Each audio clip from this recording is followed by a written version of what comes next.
When RCB won this year, और आखिरकार चख लिया है आईपीएल का अमृत आरसीबी ने। I kind of felt that I was in part of that journey. So it started in a very, very small flat in Calcutta. I come from a very low middle class family, and it was a vision of my mother. She wanted me to go out and be a professional. ये Marwari boy and not into business कि भाई career बनाओ. And once I did that, post that my family wanted me to join the business, then I said, I'm not going back. The why story at that point was, it started definitely as a cost arbitrage and a cost leverage model. But you come for cost, but you stay for talents is been my mantra in terms of India going forward. So in a way, it's actually now a proven model. It's no longer a question of why India, it's more a question of why not. I definitely think more firms would come through. There are these 15 million, $100 million firms in the US, which are still not as truly integrated in India as you would expect them compared to the big four. In those days, the why India was, like I said, when you look at demographic and more so now, but even in those days, there were not enough qualified accountants which were coming through the ranks. In the US. India was a logical choice because of English-speaking population. There's a lot of strong accounting professionals. Chartered accountant is a very strong course around us. So there were a lot of demographic reason why firms started to come to India. You have a very holistic personality. How are you on films, Bollywood? So I've actually watched movies quite a bit, but I used to be a big music. There used to be time when we used to go in Calcutta and get those cassettes, audio cassettes, which people today may or may not even know, and get recorded on that on both sides, side A and side B of the cassette. Yeah. So they're your favorite songs. Yeah, and then we used to write the songs and then get them recorded on that and then play it out. Jitne bazu utne sar.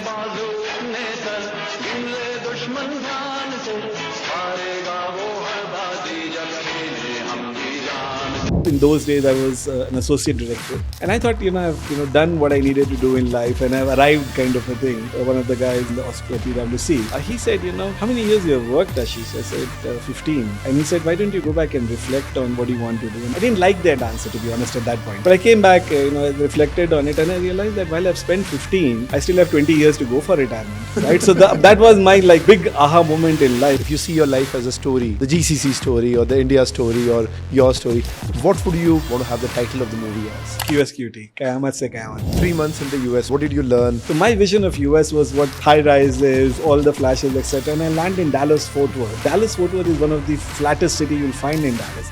And at one point I joked with a colleague sitting next to me. He said, are you sure we are in the US? Because this doesn't look like what I imagined. So we were there for 3 months, underwent significant training starting from learning the basics of what the US tax is, doing case studies. Training happened. The plan was, whatever we have learned, we have to come and teach a bunch of guys. So it was very, very challenging. Wow. What's your favorite city? I need the infrastructure of Hyderabad. I need the weather for Bangalore. Nice weather. In Calcutta, which is where my roots are. What would be a message to the Indian talent pool? I wasn't the smartest kid in the class. I was good academics, but I thought some of my friends were much, much smarter than I was. One at a very simple personal level. If I can do it, then so can you. Hello and welcome back to CPAs Unplugged.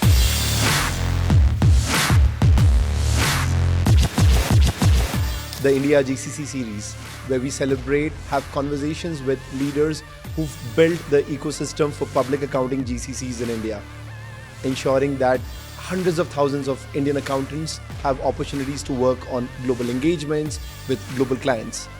And today on the show, we've got Ashish Jalan, President of CohnReznick. Ashish, welcome to the show. Thank you, Varun. A pleasure to be here. So Ashish, you've had a very, very interesting and a very long multi-decade story in building GCCs in India. How did it start? It started in a very, very small flat in Calcutta. I come from a very low middle class family. My parents were in a large joint family, and it was a vision of my mother that she wanted, and I'm the only child, she wanted me to go out and be a professional and create a name for myself. So she nudged me and make sure that I complete my education. I was a decent academician all along, but it was her vision which made me kind of get into the professional field. I did my Marwadi boy and not into business कि भाई career बनाओ. And literally the first one in the family, because हमारे वहाँ पे मतलब my family with the extended family, no one had actually worked in those days in the mid 90s. My uncle was in a professional field, but it was a very different approach in those days. And once I did that, started doing that, and post that my family wanted me to join the business, then I said, I'm not going back. So it was her vision which got me going. So started in a very small setup in Calcutta. Did the typical chartered accountant work of Indian corporates. Worked in Indian industries for about 3 or 4 years. Started my career with a small leasing company. Moved to Satyam Computers in 97, 98. It used to be one of the large IT companies in those days. And worked for ITC Agro for a little while. And then at the turn of the century, got exposed to GCC when I joined Deloitte. They were just starting up in India. So Deloitte at that time was Region 10 when they were starting off in India? So this was actually prior to that, Varun. The Region 10 came much later. So this was 2001, 2002. Wow. They were setting up, they had what they used to call as a back office call center where they used to manage TPAs and health insurance. And they wanted to set up their tax practice. They reached out to me. I didn't even know the name of the company in those days, to be honest. Was a very, very small, insignificant presence. I used to work for ITC Agro, and the internal audit for ITC Agro was with Deloitte Haskins. So I actually asked That's the Deloitte India firm. So I ask them, what is this company about? What are they looking at doing and all of that? And they said, we are pretty big in the US. In those days, it would be number 5 in the big 5 days, not the big 4. So Deloitte at that point was, of course, it was before Arthur because Andersen. Arthur Andersen and all of that was there. So and then they said, okay, by the way, they're looking at setting up in India, and they want to bring somebody on board which they will teach US tax. And I said, I'm an Indian chartered accountant. I've done Indian tax for like 5 years and all. I've done finance and all of that. Why would I want to do it? But that was also why one of the reasons I joined Deloitte is that there was कुछ नया करना है. Yeah, exactly. on मेरे को एक वो passion था कि I want to join Big Four at some point in time. I didn't get through when I was doing my articleship, so that was a little bit of a grudge. And then they were sending me to the US. So joining the Big Four, sending to the US, I said this is the perfect recipe. And joined Deloitte in 2001 December as one of the first employees in India. Wow. And then scaled that up over the last 4-5 years. So that's where the journey started, Varun. Tell us more. I mean, so what happened? So Deloitte आपने join किया, नया था, US tax. I'm sure उस time आपको 1040, 1120, 1065 कुछ नहीं पता था. कुछ नहीं पता था और हम उसको 1040 बोलते भी नहीं थे. We used to call it 1040 because that was how India used to call it, or 1040. The fact that you call it a 1040 is a very US terminology and a US thing. So we didn't even know that. So we used to say a lot of time 1040, 1040, and we slowly learned that. So it was, like I said, just a question of a leap of faith. This sounds like history. It is in some ways, from an India perspective. Yeah, it's almost 25 years back. So it definitely is a while back. And then you reflect back and, I'm definitely, matured as a professional, but in those days it was more a question of leap of faith. What I did was that, okay, this is a firm which is one of the big 5, wanting to set up in India. So they've obviously done their due diligence and investment. And more importantly, they're looking at investing in me. As coming on board, because they were going to send me to the US for 3 months, learn US tax, sitting down in the US, travel it. So I said, I'll take that leap of faith. And was it the first time you were traveling to the US? First time I traveled to the US, I still remember I used to be based in Hyderabad, but I come to Chennai for my visa stamping because in those days Chennai was only one of them. And I was newly married. I just got married in January 2001. So newly married and, first time going to the US. So very, very excited. But in many ways, not knowing if that was the right move in that point in time. Internally, I was quite convinced about it because I knew that I could make it happen. I've been a reasonably decent career at that point in time. But it was definitely an unknown territory. Okay, and tell us more. So 3 months in the US, what happened? What did you learn? What was your plan when you came back after those few months in the US? I don't know if I had a plan. I don't know if I had a plan also, honestly, because, they hired me. Sure. And we were supposed to have, so all 3, there were 3 of us there at that point. We all 3 traveled. We lived in Dallas, Fort Worth. Sure. And that was actually interesting because in those days, in early 2000, 2001, India's exposure to economy had just opened about 10 years back. There was still not exposure to the channels, etc. So my vision of US was what New York downtown is. High rises, all the flashes, etc. And I land in Dallas, Fort Worth. and you've been to US and you live there, and anybody who's there, Dallas Fort Worth is one of the flattest city you'll find in Dallas. And at one point I joked with a colleague sitting next to me. He said, "Are you sure we are in the US? Because it doesn't look like what I imagined." So we were there for 3 months, underwent significant training starting from learning the basics of what the US tax is, doing case studies. We had a software, we used to use CCH in those days, but a lot of work was also on paper as well. You still had paper. Your tax organizers used to come by paper. We had to find out, what is it that the investments for the client is, and all of that used to happen by paper. So training happened. And because I was going to lead the practice towards the back end of those 3 months, I went around a whirlwind tour of the US. So I went to various offices because Deloitte was also trying to position it as a value proposition within the firm. Absolutely. It was a new concept. The partners were not bought in. There was a Dallas partner guy named Bruce who was behind this idea. And then did that tour. And to your point, what was the plan? The plan was, whatever we have learned, we have to come and teach a bunch of guys. So there was the plan of hiring another 7 people 6 months later.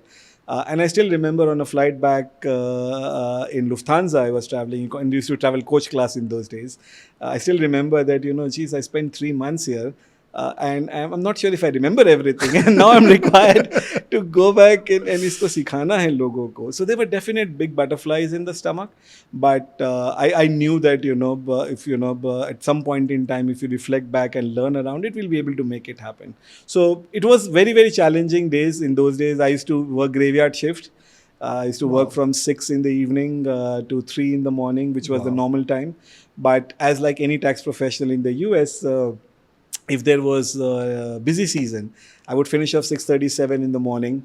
And Deloitte didn't have their office. They used to be based out of an IT park called Vandenberg IT in the US, in Hyderabad, sorry.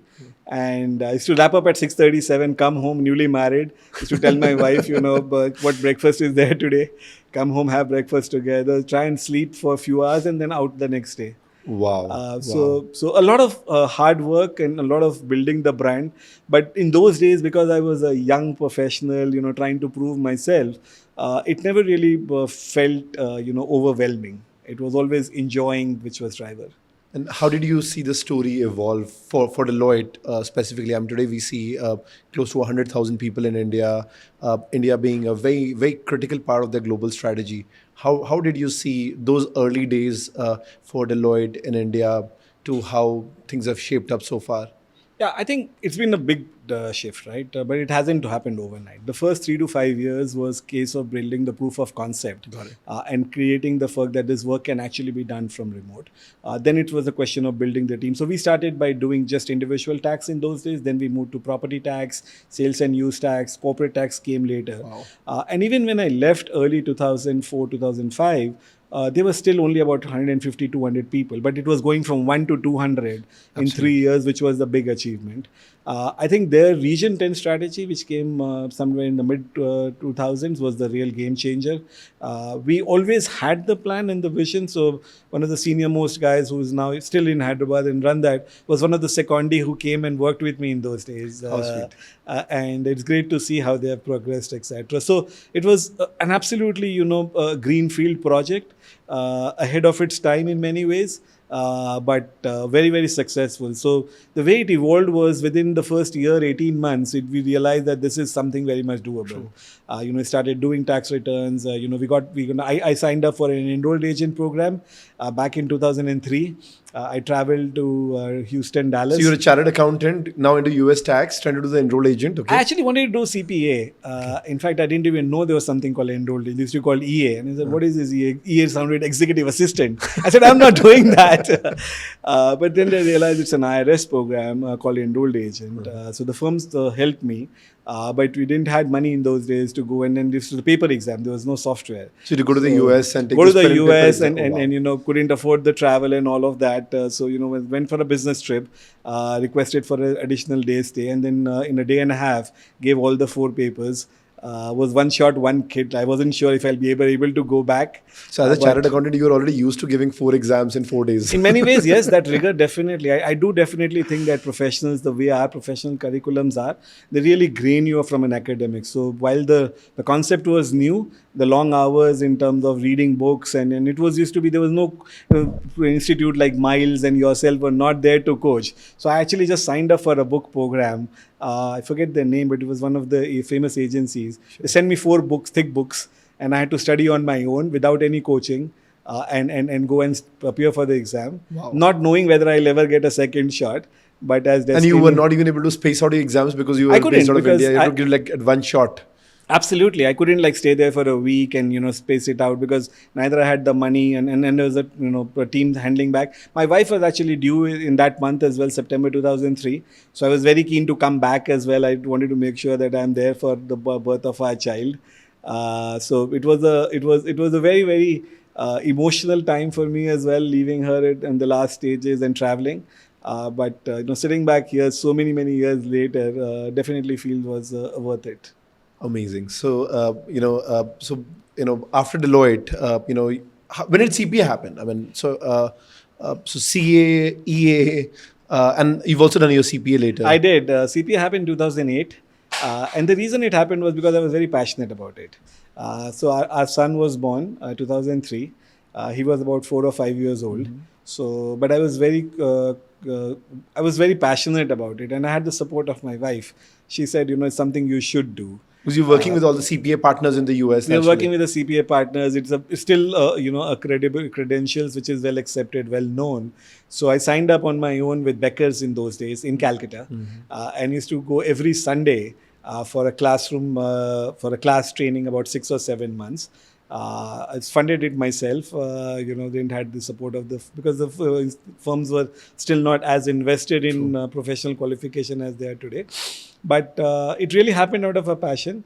That's the only one exam. The one exam which I ever plunked in my life is an audit exam in CPA.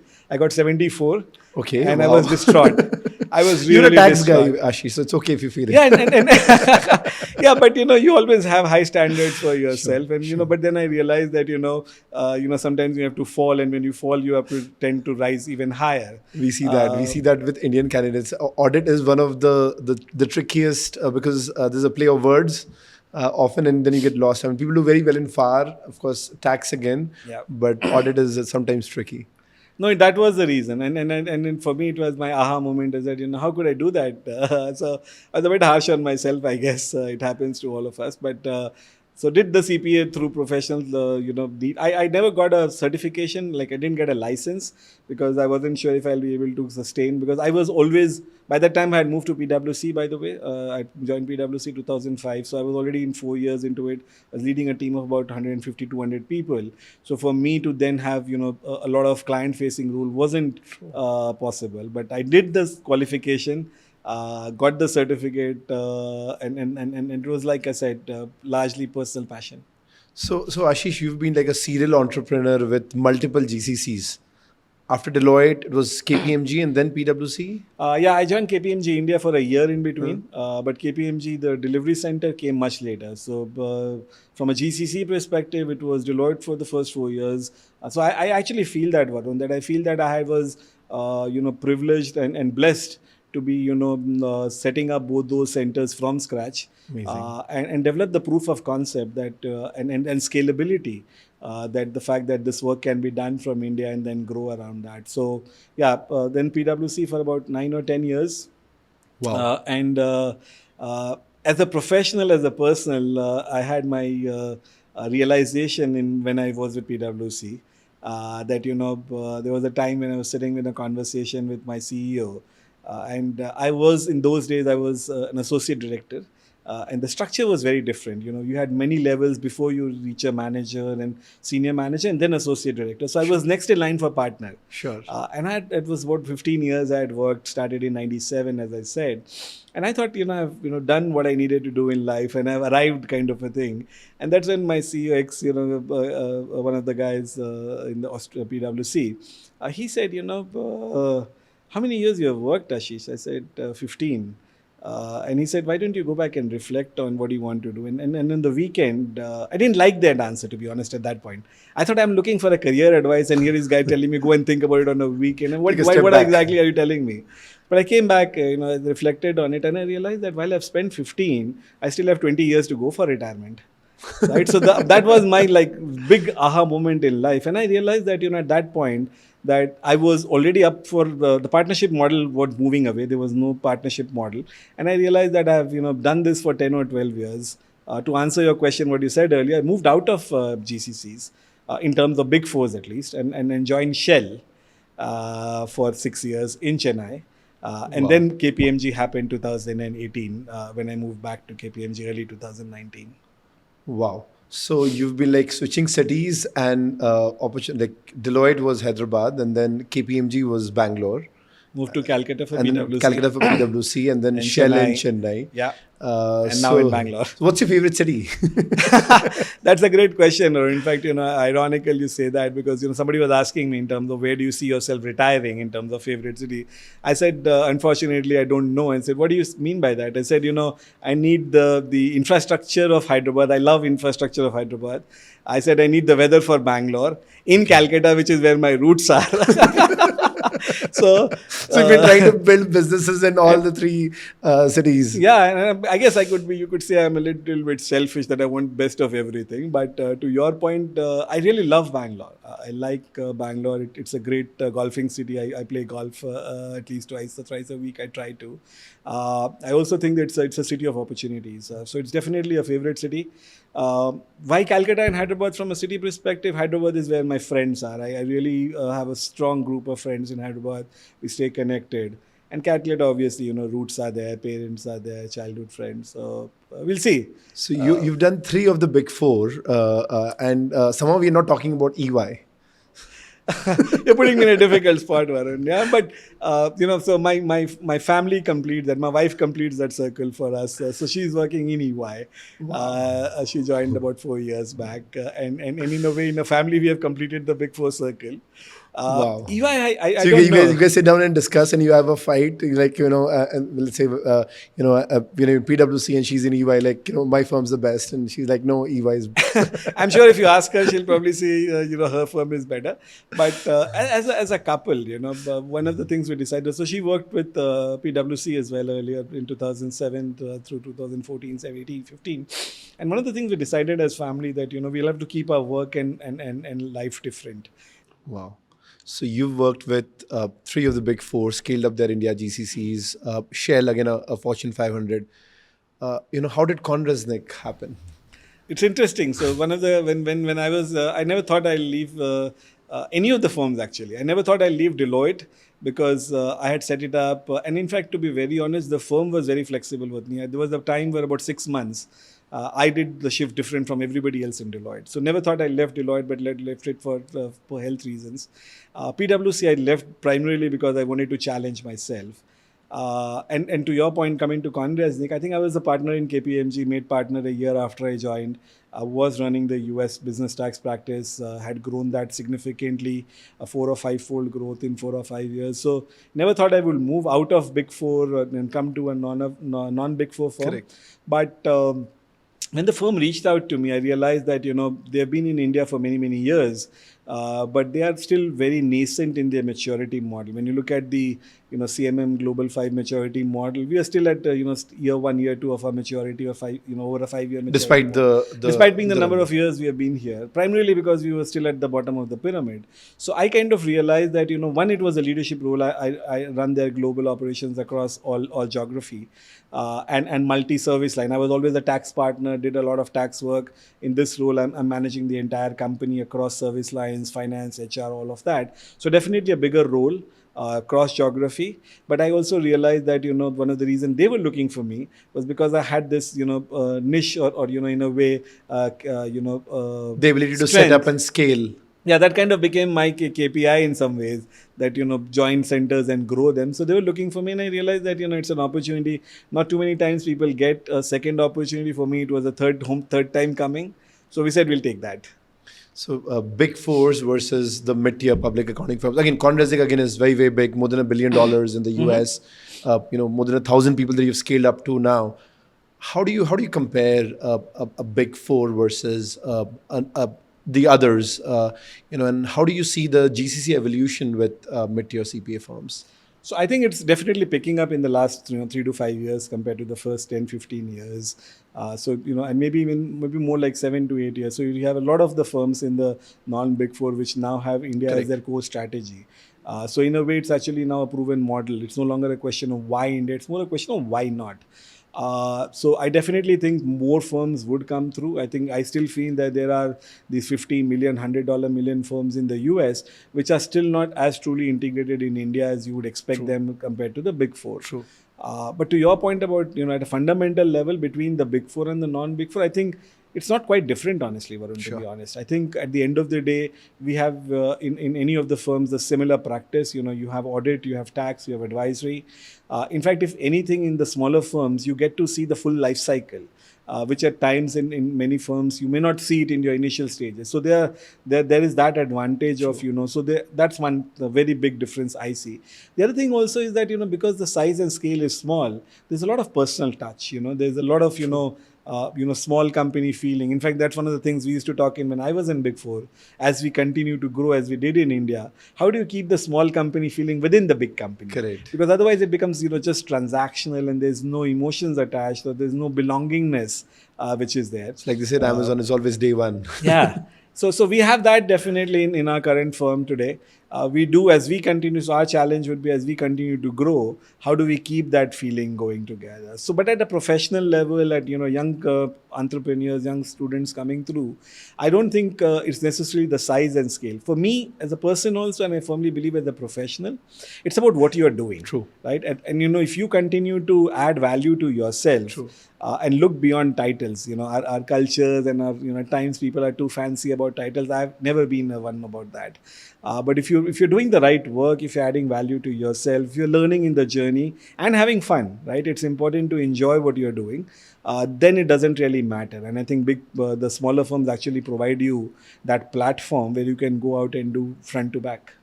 Absolutely. So Ashish, you said something very interesting, right? Why India and why not India? So let's do a flashback, right? 25 years building public accounting GCCs in India. How was the why India story, let's say 25 years back? And how's the why not India story today? Yeah, so a lot of times when you look at the why story at that point was, from a cost center perspective, from a saving cost perspective, as against a $200, $250, you're getting resources at $20, $25 an hour. So it started definitely as a cost arbitrage and a cost leverage model. It definitely now become more a talent. Even now today, when you look at firms coming through, their initial reason why they're looking at the global strategy is a driver for cost. True. But I don't think you come for cost, but you stay for talent is been my mantra in terms of India going forward. I think in those days, the why India was, like I said, a need for us to. The other thing at a very fundamental level, Varun, what happened when you look at demographics, and more so now, but even in those days, there were not enough qualified accountants which were coming through the ranks. In the US colleges, etc. That percentage... that became very, very bad in the recent years. Correct. It continues to drop. Yeah. So there was always that need for talent around it. India was a logical choice because of the English-speaking population. There's a lot of strong accounting professions. Chartered accountant is a very strong course around us. Correct. So there were a lot of demographic reason why firms started to come to India in the early 2000s. And then obviously as they came on board, they realized that they can not just do the bottom of the pyramid, but start adding value about it. Not just do transactional, but start to do client-facing roles as well. It's still not where I would imagine it would have over 25 years, but I'm starting to see a lot more around that, and that's where the next evolution of GCC should be, that you start to do the client-facing role, advisory roles, not just back office. Absolutely. And I think, so I've been talking to a lot of CPA firm leaders and a lot of mid-tiers especially. And when you ask them, okay, hey, what's the reason why you want to come to India or scale up in India? Is it cost? They're like, no, we can't find talent here, and we have great talent in India. So that's, of course, the primary reason. And of course, in the medium to long term, there's also a cost arbitrage which comes in. Sure. So when you got this opportunity at CohnReznick, how were your discussions like? Leading of course $1 billion CPA firm, setting up in India. What are the questions that you asked, or what were their questions to you? How many people did you meet before you? A ton of them, actually. The process was quite long. I met the executive. I met line partners. I met people who have been invested in India. People of Indian origin who are based in CohnReznick, who are partners. So, and this is before you joining CohnReznick. yeah. So it's part of the interview process, is what I meant. Wow. And then I traveled to the US. They wanted me to come to the US as part of the interview process. I met the board. So there was a lot of, obviously, because the firm, when you look at the history, a lot of people have grown through the ranks. In fact, anybody who's somebody in the firm has spent about 25 years. And here I was somebody coming outside while I brought the pedigree.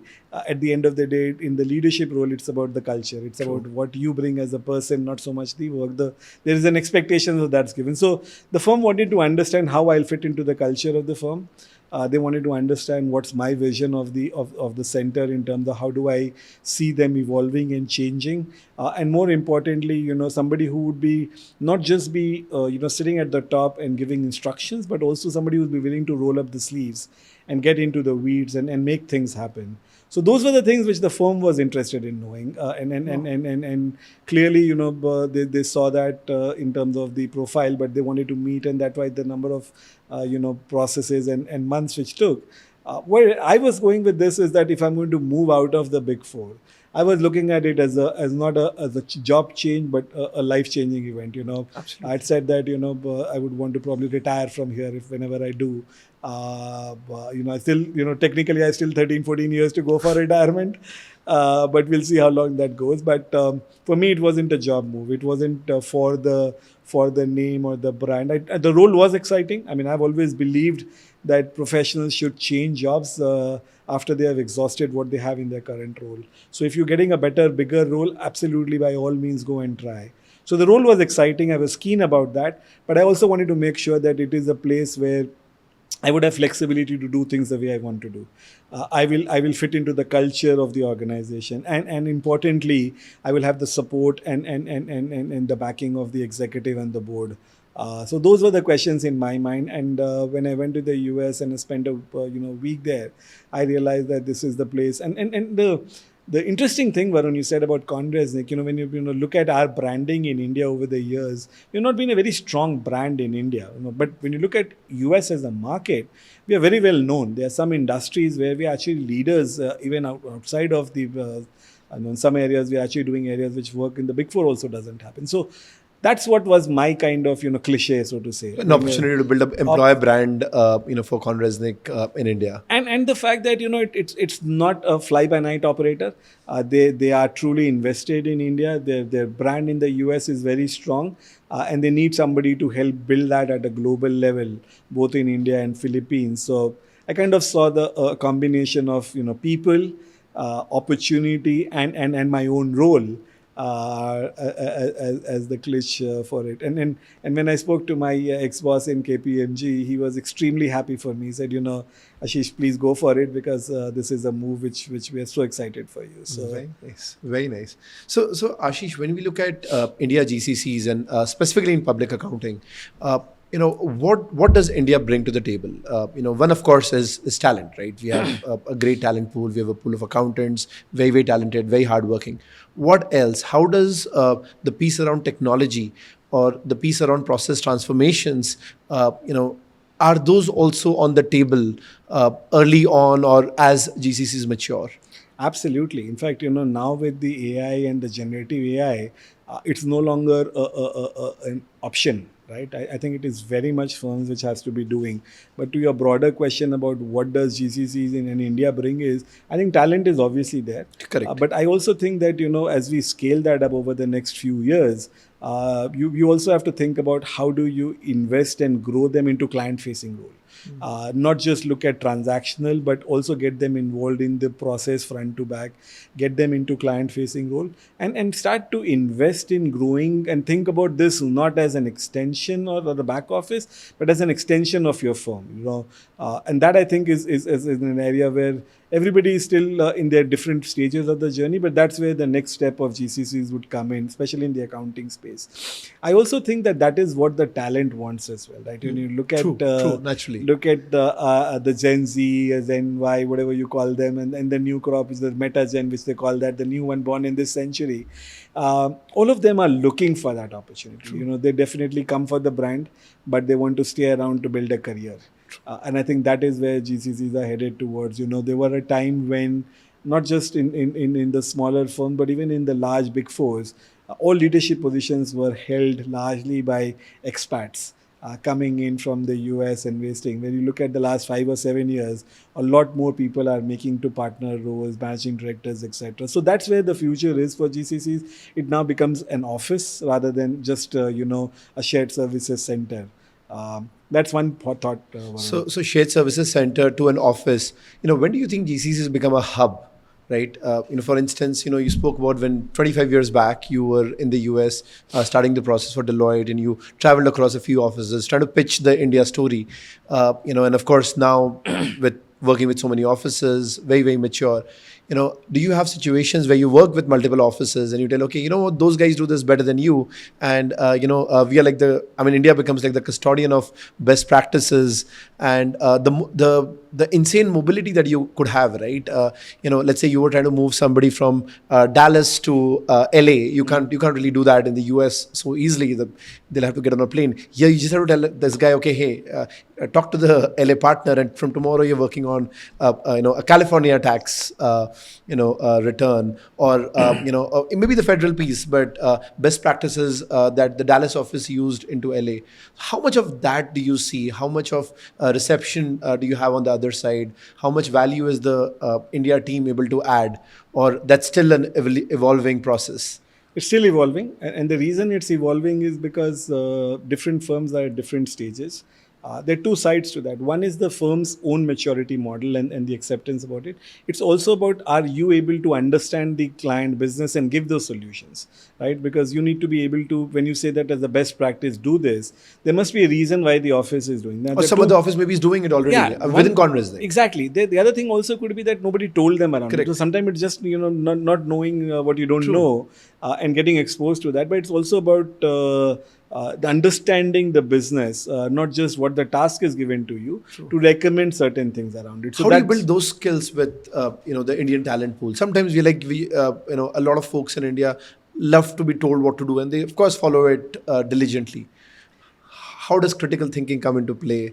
I think it's it's a combination of a curiosity which an individual has to have, and that's where I think professional qualifications help. They help you think outside the box.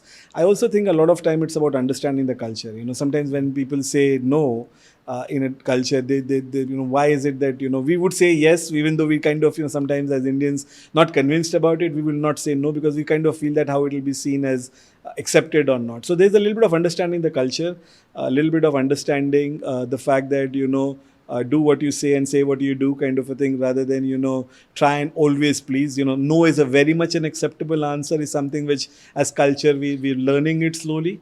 But having said that, to your point, how do you do that? I think it's a question of building the trust and confidence. You start to have a relationship where the people see you as equals. The people start feeling that the person knows what he's talking about, and that kind of way is the bedrock of getting into that, where you start to give advice or give suggestions. But just coming back to your earlier point about how do you look at processes and what do I feel, while I said it's work under process, there are lots of pockets where we always see, in my current firm, previous firm, where we know that there is a best practice of how a particular workflow is tracked or a particular transaction is done or a work paper is done, and then we have gone back and told the partner or the engagement lead, hey, you know what, have you explored this? So just initially testing it out, and many times they've come back and said, hey, you know what, we didn't think about it, so thanks for bringing the suggestion. They also sometimes they may come back and tell you, and that's where we have to accept it, that okay, by the way, we've heard you, but we still want to do it because of ABC reasons. It could be a client need, it could be an industry nuance. But I think the fact that you have a communication and a channel of communication built on trust, which is open and transparent, leads to us, recommending some of those ideas, and those have then helped the US offices as well. So they then start to then see, when that happens, when you reach that stage, that's when they start to think of GCCs not as a center, but more an extension of their office. Amazing. So Ashish, you use the word culture, and of course you gave a few instances in terms of how do you bridge the cultural gap.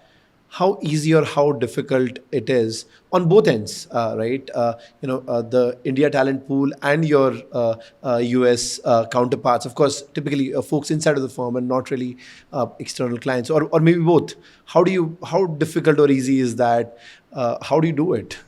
It's actually difficult and easy, right? Sure. The easy part is sometimes not being aware of what the culture is, right? I have in my career, Varun, had the fortune and pleasure of doing secondments in 3 different continents. I've done secondments in my career in Asia, in Europe, and in America. And there were so many times when I did not know why certain people do certain things. So sometimes just lack of awareness of what is an acceptable versus not. It's true. Ignorance is Yeah, bliss. it's ignorance is bliss. We talk about Just do it your way and you bring yeah. yourself. Okay. If you're a smoker in India, you go for a smoke. They say you'll go for a fag, and there's so many of these which are slangs in many ways. But it's understanding that culture, understanding when people say that they are going to come at 5, True. they'll probably be there 4:55, not 5:10. Right? That's just so simple in terms of just meeting the time. When they say that they'll deliver something on Tuesday, and when I say they, meaning sometimes in the US, they deliver something on Tuesday, they'll make sure that it happens on Tuesday. Whereas at times it could happen that, and there are reasons why it could happen that sometimes, those are things on the culture where I think it's important to be aware about it. And once you are aware about it, then doing something about it. I think those I think are important. The other thing also, I think, to your point about culture, and I've been a big proponent of that, I've learned it around it. For me, the culture is how a top few people in the organization behave. What you say you will do, and whether you do that or not, whether you walk the talk or not, that sets the culture for the organization. Doing things ethically, doing the difficult wrong, not the easy right, walking the talk, making sure that if you're not able to do certain things which somebody wanted to do, to go back and close the loop. We heard you, True. but we are not able to do this because of ABC reasons. Creating that communication which is open and transparent. Those are things which build the culture, right? One of the things I have tried to do consciously, I've always had leadership roles in my career. So there were times when, I used to leave my office, and I still do that, not often though. I leave the office open in an hour and a half, and I told my team, anybody right from the office boy to the director can come and walk in and talk to me about anything. And that hour and a half in the morning as an open door policy, break that glass ceiling that he is the head of the company and I'm a first year staff. And those are important elements which one needs to do. But at the end of the day, something you have to recognize that it's not something which is a good to have. It's a must have. It's that fabric which holds people together. Long back at a personal level, I read a book and a statement stuck with me that people don't change jobs, they change managers. Yeah. And that stuck with me even till today. And I've made some of the best friends in corporate life. And even though I've moved roles and done different roles, they're still none of my best friends. I play golf with them, I go and engage with family dinners and all of that. So it is because of that culture. It is because of the fact that, we agree to disagree. There's not everything I need to say yes to what Varun says or what Ashish says. But having that, deep down belief that, if something is being said, it's said for the betterment and being a good listener. I think that's also very, very important, in building the culture. When we say that you want to make it an open environment, when somebody comes and speak to you, making sure that you hear the person, not just listen. Amazing. So, Ashish, you were talking about the employer brand piece, right? And, you've worked with a few of the big fours where there's already an inherent brand, and of course you build on top of that, especially from a GCC standpoint. What learnings did you take to CohnReznick? What are the things that you're doing to sort of blow the trumpet, for CohnReznick, and scale up, your brand, your talent base in India? I'll give you a slightly personal answer before I give you a professional answer. I think we are generally not a good brand proponent in India, right? We believe in doing a lot of work. Correct. We are And hard that's for workers. accountants in general, the profession in general. So true. That's actually true. I wouldn't say generalize it, but definitely accountants like myself. So I was looking at internalizing. There's a lot of good work people do. Correct. But the ability to articulate that, the ability to create a storyline around that, making people understand why it's important what you're doing and what is it gone through. We are not being a great ambassadors for ourselves as a country. So I think there is a work to be done at that level. But having said that, as an employer, I think I've always believed that the people make the brand and the brand make the people. It's both ways, right? So, for example, in the recent past, and I say because people have forgotten COVID, right? There was a time in COVID, and that people had not met each other for 2 years. Correct. Right? All they see was on a Teams call or a Zoom call. And the branding was lost. I think that how do you associate with a CohnReznick or a KPMG or a Deloitte brand versus another brand is with the people. Correct. And then the more you engage and interact with people, that's where you learn as well. I think some of my early stages, I worked with people at the board, at the leadership level, and that rubbed on me consciously and subconsciously, right? So to the point about building the brand, you have to be making sure that there is an association with that brand, and then there are different elements to that. There is a career element of the brand that if I work with this brand, I'll have a strong career. There is a personal element as well, that this is the company I love to work with, I enjoy working. And then there is an aspect of, by the way, an international brand versus a local brand. So there's the components of element within that brand. But I do think branding, not just for the employers, but individuals themselves, are very, very important, right? The brand adds that the delta or the value on top the of X factor, the X factor, and the premium which somebody would be willing to pay you. Why would they come to you if you do not able to differentiate from somebody else? So building that brand is still important. I think we are still our early days, like I said, as a firm. That's an area where we want to be focused on, but we also want to differentiate ourselves. It's not about just doing more of the same, but differentiating ourselves in terms of our values for our people. One of the things my current firm and I'm particularly very, very fond of, we do not have want to build policies which are different for our local firm versus the US firm. We want to make sure our policies are the same. We want to make sure people get the same career opportunity. We just launched what we call as a career architecture, a career framework, and that is same for everybody, irrespective of whether they are in Manila, India or US. So we are starting to take some actions and steps to make sure that people feel that we are one firm, and that starts to lay the foundation for a strong culture. I was actually about to ask you that question, right? So if I'm a CPA or I'm somebody who's got experience in US audit, US tax, and I want to work for a GCC, a global office in India, I have a lot of options, right? And I'm talking from a talent pool perspective, right? So I have the big fours, and I have a few very good mid-tier public accounting firms. Then I also have Fortune 500s. I also have opportunities at Accenture. With all of these employers, why would I, as a young talent, choose CohnReznick? A great question. I think at the end of the day, you have to look for what works for you, right? If I'm looking for an international exposure, if I'm looking for a firm which is giving me career opportunities, if I'm looking for a firm which is on the journey of takeoff, which we are, I think CohnReznick is the place where... So much more entrepreneurial. Yeah, much more entrepreneurial, front to back exposure in terms of what we do. We want to differentiate ourselves within... So Big Four provides a value proposition, whereas with outside of the Big Four, we think our value proposition is very, very strong. We want to be kind of seen as a firm which is investing in the people. A trajectory of growth will be very different. and a long-term career around it. That's one thing. I think the other thing also is that accessibility in terms of the leadership.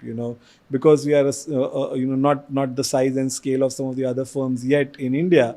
The accessibility to leadership. We are building our revamped our facilities. We continue to invest in that. We are growing our leadership team in our global as well as in the US. We recently had our private equity deal as well. So there is a lot of positives which are there at the firm as this we speak. And I feel that the next 3 to 5 years, there's a lot of journey which the firm will do. And if I were in that position, I would want to be joining a firm which is on the verge of takeoff rather than someone which is large and largely mature. So CohnReznick has done a lot of scale in India, in Chennai. So Chennai continues to be your hub from an India standpoint. Why Chennai? And are you also looking at scaling up across the country? Yeah, so why Chennai? Again, given my perspective, I'll tell you the broader GCC stories of the accounting firm.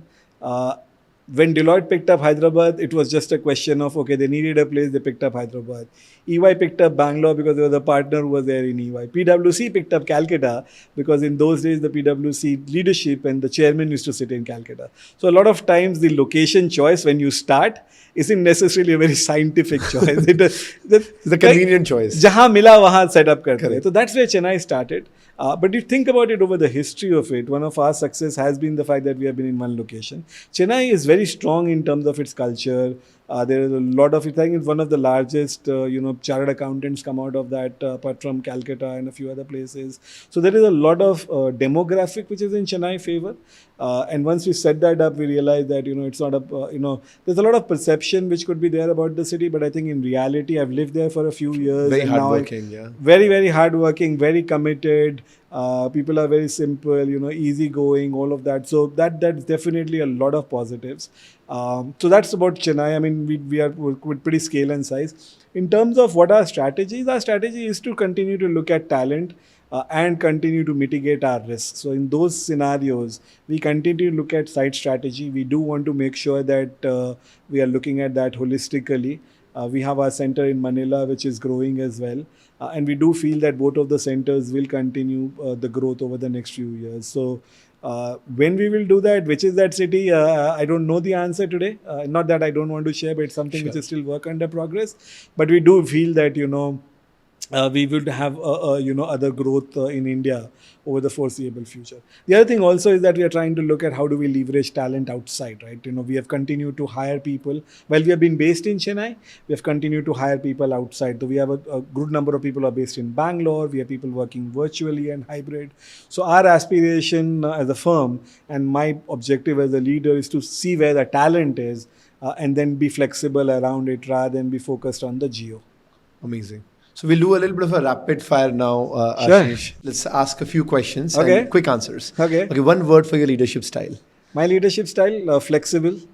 Very flexible? Yep. So you're like a cool boss out there? I would like to believe. But, I've generally been very open and flexible about what I do not take things for granted. I'm very collaborative as well in my leadership style. So those were the two words, flexible and collaborative would be the words. So one thing that you think Indian talent does better than the world thinks? I think our talent pool is very, very resilient.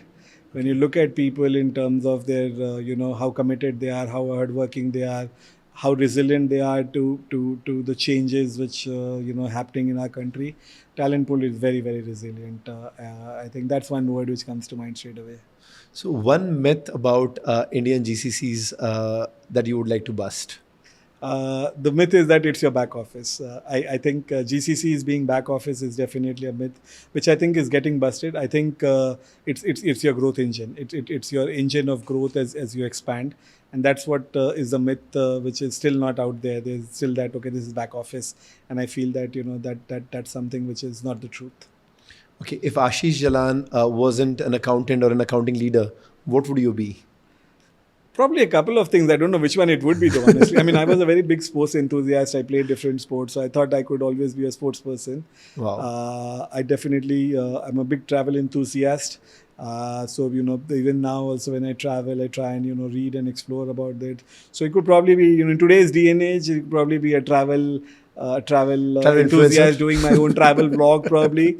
That would probably I used to do photography and camera work as well. So maybe a teacher as well at some point in time. I think I've learned it with this one with my superiors and bosses, and I think generally I've created a brand where I could probably go out and could teach young guys and professionals as well.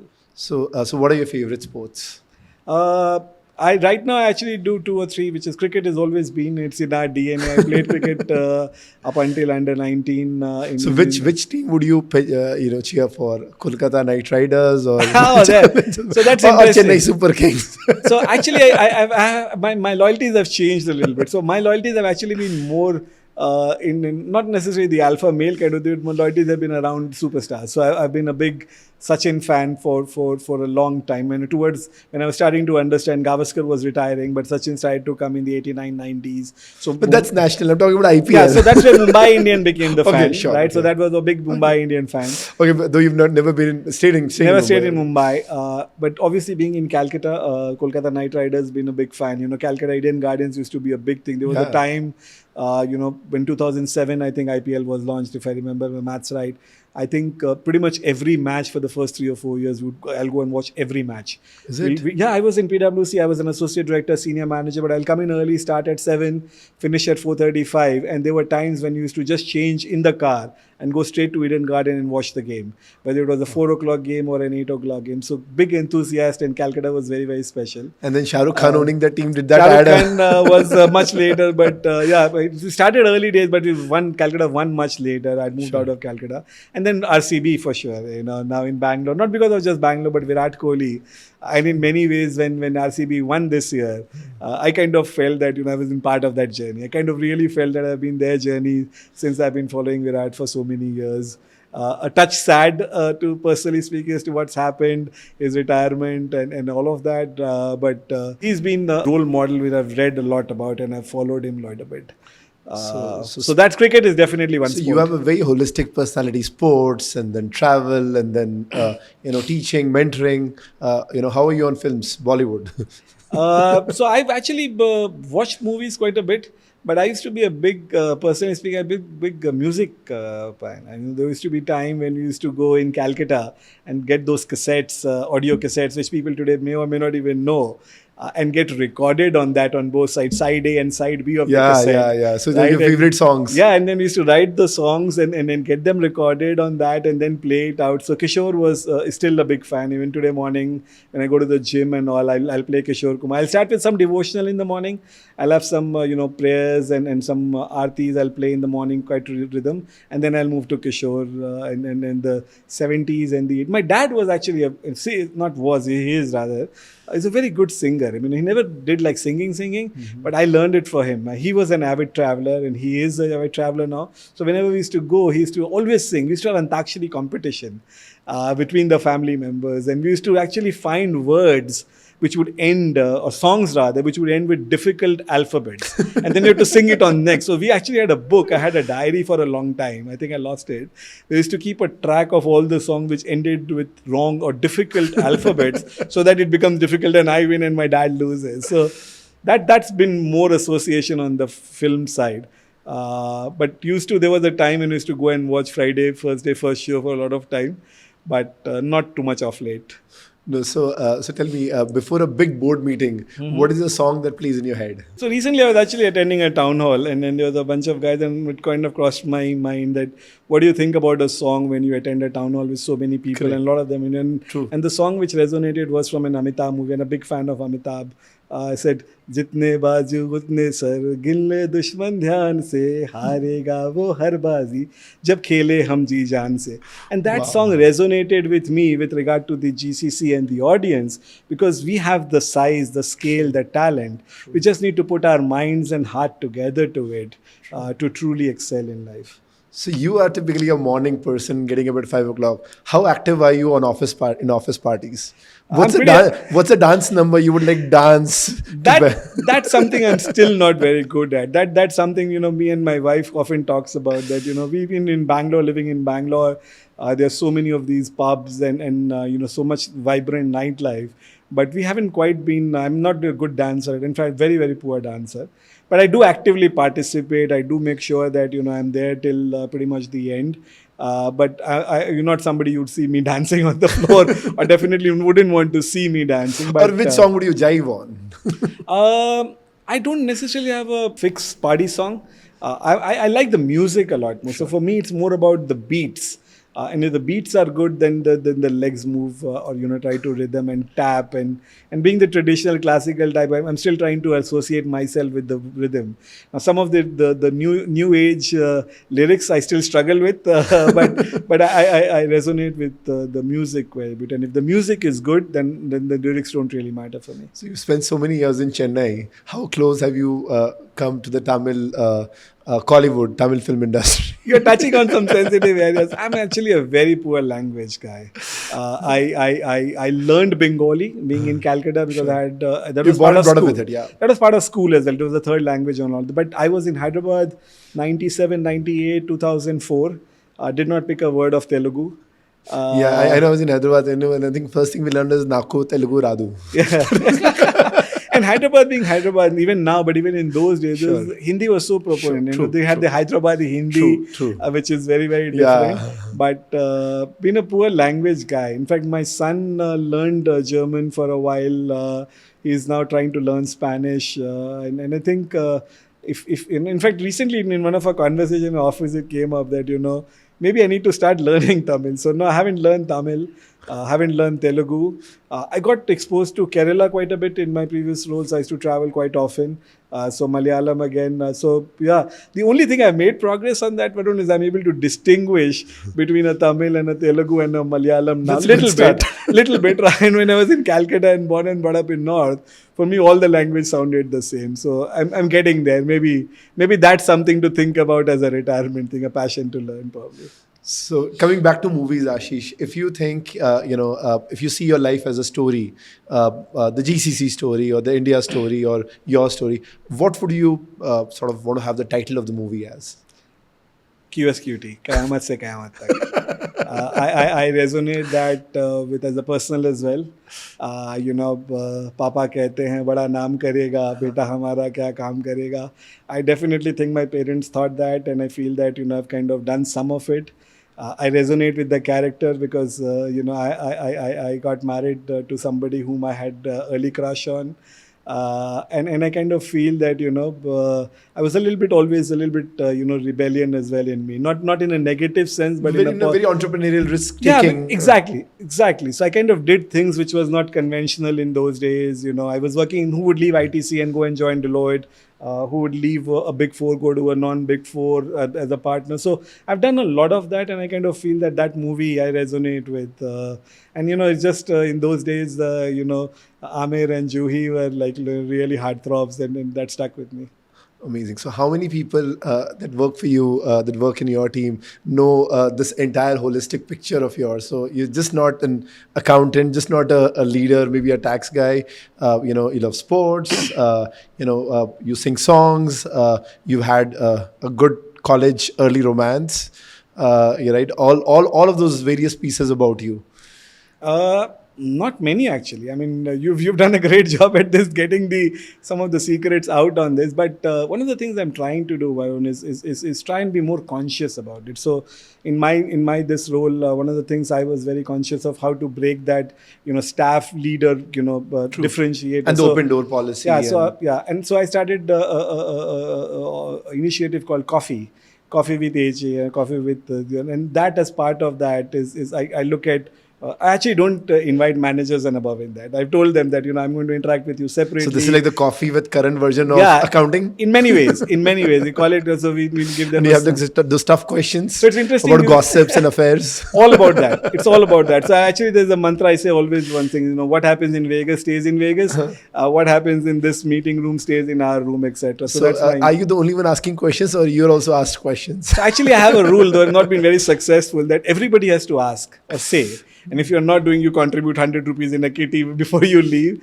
But but it's not about me speaking at all. It's about sharing experiences. Wow. It's about understanding what's on their mind. It's trying to understand as youngsters coming through college. We hire a lot of grads, post grads, early stages, first 3 to 5 years of their career, looking at somebody who spent 32 years now.